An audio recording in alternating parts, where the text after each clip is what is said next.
Leyla xanım, deməli, bu hansı ki mənə menyu vermişdiniz. Həmin vaxtı bizim bir qohum bizdə idi. Ha, bu nə menyudur belə elə? Ha, deyirəm ki, bəs belə də, bəs bu şey üzrədir, mənə kömək eləyir də. Mən deyileyim. Deyirəm, eləyə bilərsən, amma fakt ölçü sənə kömək eləyəcək bu. Ha, yo başladı eləməyə. Deməli, hardasa 5-ci, 6-cı günü idi. Deyir, yox, sən necə olursan belə çox versən, mən vermirəm. Deyirəm, mənə başa düşür. Bu özəldir, bu.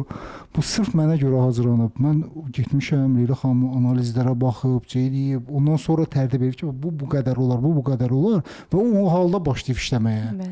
Hə, o menyu halı məsəl üçün mənim üçün konkret menyunun olmağı çox vacib idi mənim üçün. Çünki menyuda falan şey yemək olar, məsəl üçün alma yemək olar, mənə o deməkdir ki, mən 1 kilo da yeyə bilərəm bir günə.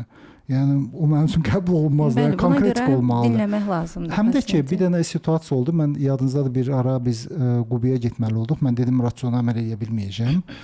Onda siz bildirdiniz ki, yəni orada restoranda bir şey zakaz edərsən, yeyərsən, amma o şeydən, qramajdan kənara çıxma. Mən həqiqətən belə getdim, bir çoban salatı zakaz edim. Bu rayon yerində məsələn çoban salatını çox belə dobro eləyirlər, gətirirlər, porsiya çox olur.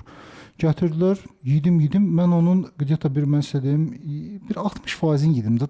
Sonrasını yeyə bilmədim. O çoban salatı belə baxanda nədir ki, yəni bu boyda bədən üçün iş nədir? Amma yeyə bilmədim. Artıq o momentdə dayandım. Mən başa düşdüm ki, aha, mədə məndən siqnal edir ki, bəsdir. Və bədəninizə artıq dinləyə bilirsiniz. Doydum siqnalını eşidə bilirsiniz. Məsələ budur. Bəzi insanlar yeyir, ancaq doydumu artıq o qədər belə deyək də artıq mədə partlayır. Onda deyirlər ki, ayda partlayıram yeməkdən. Bu artıq doyma siqnalına fikir verməməkdə.